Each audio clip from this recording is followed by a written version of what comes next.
Seguimos en Cosa Pública 2.0, vamos nuevamente a la línea telefónica y ahora vamos a saludar y agradecer a Jacobo Dayan. Él es especialista en Derecho Penal Internacional, también en Justicia Transicional y Derechos Humanos, es activista, analista, investigador y docente. Le agradecemos mucho a Jacobo Dayan que nos tome esta llamada porque tenemos interés en que nos ayude a esclarecer la importancia de las decisiones que tomó, primero del juicio implementado por el gobierno de Sudáfrica en contra de Israel y las decisiones que tomó la Corte Internacional de Justicia el pasado viernes, estas medidas cautelares. Jacobo, ¿cómo estás? Muy buenas tardes.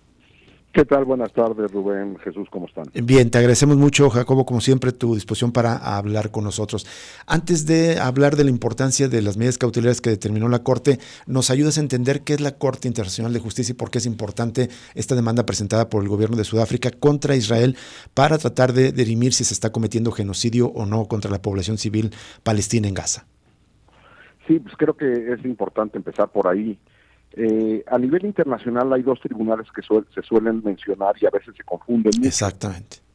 Este es la Corte o Tribunal Internacional de Justicia, es un tribunal creado después de la Segunda Guerra Mundial, en el 45, como parte del sistema de Naciones Unidas, y su función es resolver problemas o diferendos entre estados ante la violación de algún tratado o convención internacional. Ahí es donde se dirimen estas diferencias entre estados o incluso, por ejemplo, diferencias cuando tienen problemas en delimitaciones territoriales, acceso a agua, a mar, por ejemplo. Es decir, cualquier diferendo entre estados se resuelve ahí. Uh-huh. Y el otro es la Corte Penal Internacional, que entró en operaciones hasta 2002, es decir, siglo XXI, que su función es asignar responsabilidad penal individual, es decir, el Tribunal Internacional de Justicia sanciona estados, la Corte Penal Internacional sanciona individuos por la comisión de 4 delitos o 4 crímenes nada más: genocidio, crímenes contra la humanidad, crímenes de guerra o el crimen de agresión. Jacobo, si entiendo bien, esta Corte Internacional de Justicia o Tribunal Internacional de Justicia deriva de los juicios de Nuremberg y más bien la Corte Penal Internacional se instaura para llevar a juicio a militares y políticos de Serbia después de las masacres en Croacia. A ver, no. El Tribunal Internacional de Justicia se crea incluso antes de los juicios de Nuremberg. Es decir, tan pronto se crea Naciones Unidas, se crea un tribunal para resolver diferencias entre estados. La Corte Penal Internacional es una heredera de los juicios de Nuremberg, del Tribunal de Yugoslavia, del Tribunal de Ruanda, y de esos tribunales penales que vieron crímenes atroces en el pasado, empezando con Nuremberg, el de Tokio, que hubo también acabando la Segunda Guerra Mundial, y más recientemente conocidos el de Yugoslavia, Ruanda, hasta que se crea la Corte Penal Internacional en 2002 como ya un tribunal permanente, pero independiente de Naciones Unidas. Entonces, uno es el que resuelve diferendos entre estados y otro es el que se encarga de responsabilidad penal individual sobre crímenes atroces, particularmente genocidio, crímenes de lesa humanidad, crimen de guerra o crimen de agresión. Por ejemplo, México ha recurrido al Tribunal Internacional de Justicia en varias ocasiones tratando de detener sentencias de muerte de mexicanos en los Estados Unidos. De acuerdo. Entonces, ese es el que resuelve problemas entre estados. La pregunta es por qué el caso de genocidio cayó ahí, en el caso ahora de Sudáfrica. Ahora sí, una vez establecido que es la Corte Internacional, compártenos esta información, ¿por qué? Y la importancia también de que Sudáfrica presente esta demanda en contra de Israel. Es decir, en el caso de la Tribunal Internacional de Justicia, Corte Internacional de Justicia, requiere de que algún Estado solicite la intervención de la Corte a partir, repito, de la violación o posible violación de un tratado o una convención. Lo que hace Sudáfrica, es decir, hay una convención de 1948 que se llama Convención para la Prevención y Sanción del Delito de Genocidio, firmado por prácticamente todos los países, entre ellos Israel, y lo que Sudáfrica está diciendo es: Israel está violando esa convención internacional firmada por ellos mismos en la medida en que no está previniendo que se cometa un genocidio. Hay antecedentes de esto. El mismo Tribunal Internacional de Justicia recibió en los 90, además de que existió el Tribunal de la ex Yugoslavia, el Estado bosnio demandó al Estado serbio, o sea, y esto en paralelo a los juicios individuales que hubo, demandó por la no prevención del genocidio que ocurrió en territorio bosnio a manos de los serbios. Uh-huh. Antecedentes más cercanos, Gambia denunció a Myanmar en años recientes por el por posible o por la no prevención del genocidio contra la población rohingya, y ya apenas antes de Sudáfrica, Ucrania también demandó al Estado, a Rusia, por no prevenir genocidio. Ahora, ¿qué es lo que hace el Tribunal Internacional de Justicia? Tiene que resolver el fondo del asunto, es decir, hubo o no un genocidio, el Estado que lo perpetró no hizo nada para prevenirlo, y entonces emite sanciones al Estado, como cuando, guardando proporciones, la Corte Interamericana revisa situaciones de México o de cualquier país y emite sanciones pidiendo temas de reparación a víctimas, temas de cosas de memoria, de verdad, porque no puede meter a la cárcel a las personas, pero tiene un peso simbólico y político muy importante, como lo tienen las sentencias de la Corte Interamericana. En el caso de Serbia, el primero que dije, pues en la Corte vio la situación una vez que había concluido el genocidio y determinó que hubo genocidio y sancionó a Serbia. En los tres casos recientes, es decir, Myanmar, Rusia e Israel, lo que determina la Corte es, primero, como todavía no sé si está ocurriendo o no un genocidio, lo que sí tengo que hacer es emitir una serie de medidas preliminares para garantizar o tratar de que no ocurra un genocidio si es que no está ocurriendo todavía, porque el tribunal aún hoy no dice si lo que ocurre en Myanmar, lo que está ocurriendo en Ucrania o lo que ocurre en Gaza es un genocidio. No ha determinado aún si el fondo del asunto en los tres casos. La sentencia emitida hace unos días, bueno, que no es sentencia, son unas medidas provisionales, lo que ordena es una serie de medidas al Estado israelí porque considera que con los elementos que tiene se puede pensar que esté ocurriendo un genocidio, aunque no tenga manera todavía de probarlo. Lo mismo ocurrió en el caso de Rusia-Ucrania, a diferencia que en el caso ruso, la Corte estimó tener más pruebas y determinó un cese al fuego. La sentencia o la medida provisional fue un cese al fuego. En el caso de Myanmar fue igual que en el caso de Israel, ciertas medidas provisionales.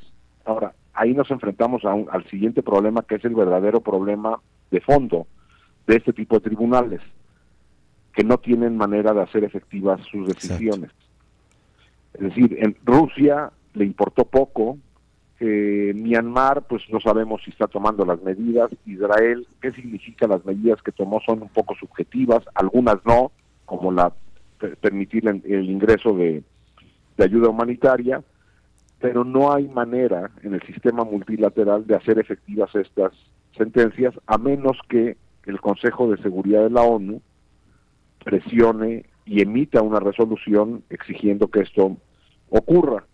Pero sabemos que el problema en el Consejo de Seguridad es el derecho de veto. Exactamente. En los casos anteriores, en Myanmar vetó China, en el otro vetó, o sea, ni siquiera se llega a discutir porque se sabe que lo va a vetar China, Rusia y en este caso Estados Unidos. Entonces, el resumen es, el tribunal no ha determinado el fondo del asunto, es decir, no se ha posicionado sobre si hay o no un genocidio, pero estima que las situaciones en terreno apuntan a que sea probable que esté ocurriendo o que de seguir desarrollándose la situación como va, derive en un genocidio, porque el genocidio no es fácil de probar. Es un crimen de intención, no es un crimen que se mide en número de personas asesinadas, sino en la intención de esos asesinatos. Es muy complejo. Jacobo, lo que sabemos, sí. Nada más, lo que sabemos es que es evidente que hay crímenes de guerra y de lesa humanidad. Genocidio Exacto. Sigue en este limbo jurídico. Debatiéndose. Jacobo, tendremos que hacer una breve pausa para identificar la estación, 1 minuto y medio aproximadamente. ¿Nos esperas ese minuto y medio y regresamos contigo en un momento? Va. Gracias. Volvemos con Jacobo Dayan. Ya regresa Cosa Pública 2.0 con Rubén Martín y Jesús Estrada.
Regresamos.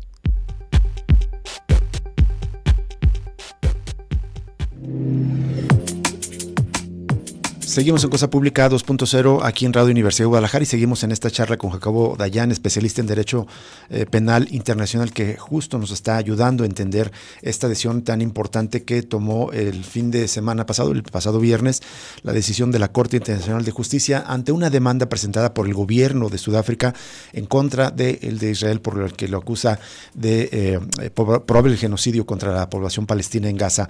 Jacobo Dayan, nos explicabas entonces que son importantes, tienen un peso político, pero no son vinculantes las decisiones que tomen los magistrados del Tribunal de Justicia Internacional. En teoría sí lo son. Uh-huh. Ese es el problema. En teoría sí son vinculantes, pero políticamente y de facto pues no hay manera de hacerlas cumplir. Al igual, sin que sea lo mismo, pensemos en las sentencias de la Corte Interamericana. Hace unos meses determinó como sentencia la Corte Interamericana que México debería eliminar el arraigo. Recordemos eso, ¿no? Claro. Del sistema penal, del Código Penal Mexicano. Pues a lo que México dijo que no. Pues hasta ahí queda, porque no hay manera de hacer vinculantes de aterrizar en la realidad estas sentencias si los estados no están dispuestos a cooperar, aunque en teoría se someten a la jurisdicción de estos tribunales de manera voluntaria. Israel, Rusia, Myanmar pues, se han sometido al Tribunal Internacional de Justicia, México a la Corte Interamericana, y no hay manera de hacerlos efectivos. Uh-huh. Jacobo, te saluda Jesús Estrada, qué gusto escucharte. Quería hacerte algunas preguntas, sobre todo sobre el alcance político de esta decisión de la Corte Internacional de Justicia. Una es en las medidas que dictó son 6 medidas del viernes pasado, vienen 2 que me llaman la atención. Una es que decretó, condenó el lenguaje deshumanizante de funcionarios israelíes, y la otra que advirtió a Israel que necesita evitar la publicación de comentarios que puedan interpretarse como incitación a cometer genocidios. Entre otros elementos, entiendo, Jacobo, que el tribunal o la Corte analizó declaraciones de altos funcionarios del gobierno de Benjamín Netanyahu, donde pues prácticamente están incitando a cometer crímenes de lesa humanidad o incluso genocidio. Esto es un impacto político durísimo al gobierno de Israel, ¿no? Sí, sin duda, vamos, cuando uno revisa en estos ya más de 3 meses que lleva el conflicto, declaraciones del primer ministro Netanyahu y de algunos ministros del gobierno, tanto el ministro de Defensa como el de Interior, por ejemplo, son discursos abiertamente con intenciones genocidas, al igual que muchas de las declaraciones de los liderazgos de Hamás. Lo que la Corte, el tribunal tiene que revisar o tratar de probar es si ese lenguaje se ha traducido en acciones concretas o si van por pistas separadas. No sé si me explico. Si ese lenguaje ha aterrizado en operaciones concretas, entonces determinaría que hay un genocidio, porque, repito, el genocidio lo que se tiene que probar es la intención de destruir al grupo, no la propia destrucción del grupo. Y eso es muy complicado de probar. Claro, pero ahí están las declaraciones, ¿no?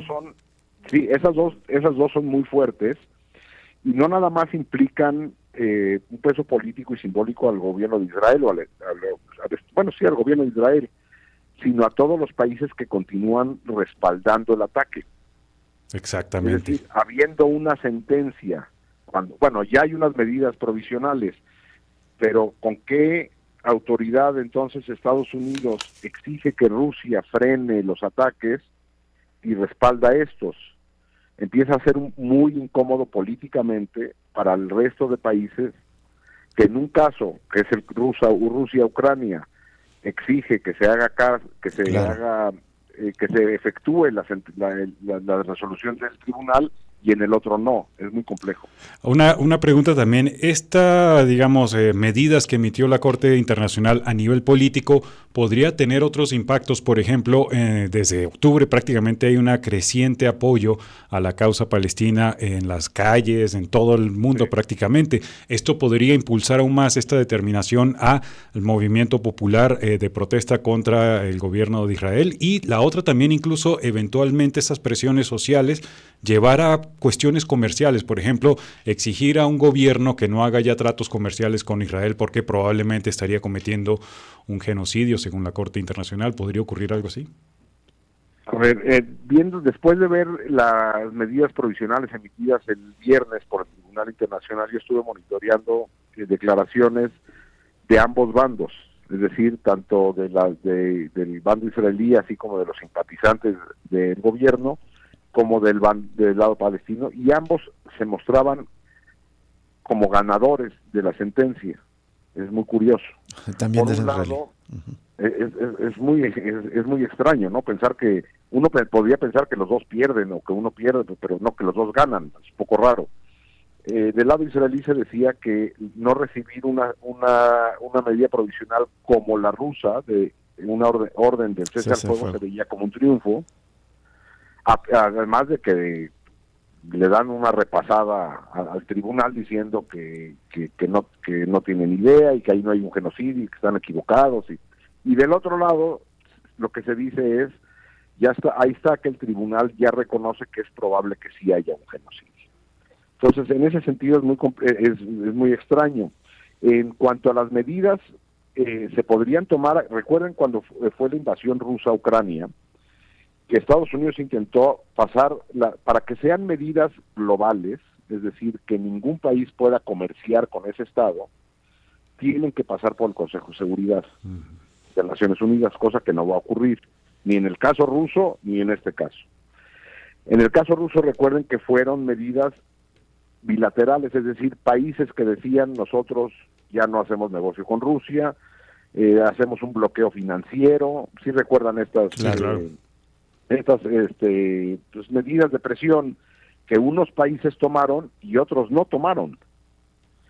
Hoy, antes y después de la sentencia del tribunal, cualquier país puede determinar que no quiere hacer negocios o hacer algún tipo de bloqueo a cualquier otro país, por cualquier motivo, no es necesaria la resolución del tribunal. tendría mayor peso si pasara por el Consejo de Seguridad, pero parte de nuestra, pues diría yo, gran bronca en el planeta, no nada más en este caso, es el Consejo de Seguridad. Vemos el tema, por ejemplo, del cambio climático. Nada va a poder ser vinculante mientras el Consejo de Seguridad no lo autorice. Claro, todo se bloquea ahí. Jacobo, hablabas antes del corte de que es difícil probar el delito de genocidio. Y decías bien, no es un asunto como de cantidad. Realmente mi pregunta iba en el sentido de que si no es suficiente la cantidad de muertos, especialmente niños y mujeres, más de 2 millones de desplazados para considerar que hay un genocidio, pero además hay un reportaje de periodistas de Israel, no palestinos ni del mundo árabe, de Yuval Abraham, que publicó en el portal Más 972 y Localcal, detalles de la estrategia militar, y el título es más que elocuente: es una fábrica de asesinatos en masa. Es decir, si hay una actitud deliberada del ejército de Israel de hacer daño a la población civil.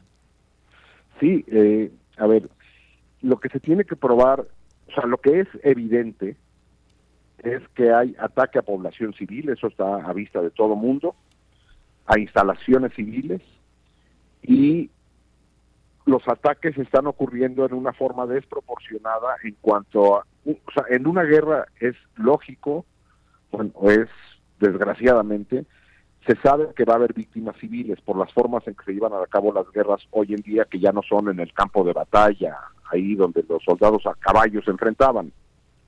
Hoy en las guerras hay víctimas civiles. Lo que las convenciones de Ginebra que regulan la guerra determinan es: no puede haber una desproporción entre la ventaja militar y las víctimas civiles.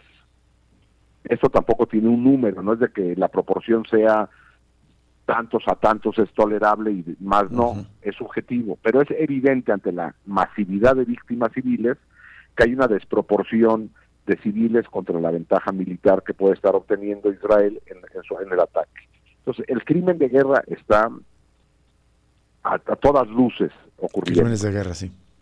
El crimen de lesa humanidad también, porque los crímenes de lesa humanidad se definen como un ataque generalizado y sistemático contra población civil. Ahí entraría incluso, por ejemplo, el tema de ayuda humanitaria, y todo esto entra como crímenes de lesa humanidad.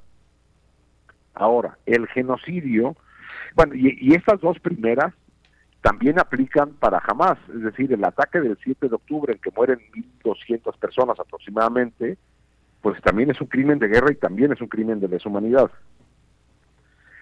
El tema del genocidio, mucha gente, por cómo se maneja el término, incluso recordemos en México, muchas veces las marchas, se habla del genocidio el 2 de octubre del 68, o de que si la política de la guerra contra las drogas ha generado un genocidio en México, entonces dicen que si Calderón es un genocida, o si Echeverría fue un genocida, etcétera. Porque pensamos que tiene que ver con el número de víctimas. Nada más para entender, hay genocidios, el genocidio contemporáneo de menor número de víctimas es 8,000, que fue el que ocurrió en Srebrenica, en la ex Yugoslavia, en territorio bosnio, 8,000 personas. Y se tienen genocidios de 6 millones de personas, 1,5 millones de personas, es decir, no es un tema de número, ni un tema de probar que hay políticas y ataques a la población. Eso sería crimen de guerra. Lo que se tendría que probar para que fuera un genocidio es de que la intención de quien está perpetrando es destruir total o parcialmente al grupo nacional, étnico, racial o religioso, no cualquier grupo. Así es. En este caso no hay problema. Es algo que se va a discutir más, que se discute de fondo en la Corte. Jacobo, se nos agotó el tiempo, lamentablemente. Te agradecemos enormemente que hayas tomado la llamada hoy, y si nos permite, seguimos en contacto contigo más adelante para seguir abordando este asunto. Perfecto, muchas gracias. Abrazo. Al contrario, gracias a ti, Jacobo Dayan. Nos vamos, hasta mañana. El Pórtico de los Cínicos. El Pórtico de los Cínicos. El Pórtico de los Cínicos es un programa cultural de divulgación filosófica del Departamento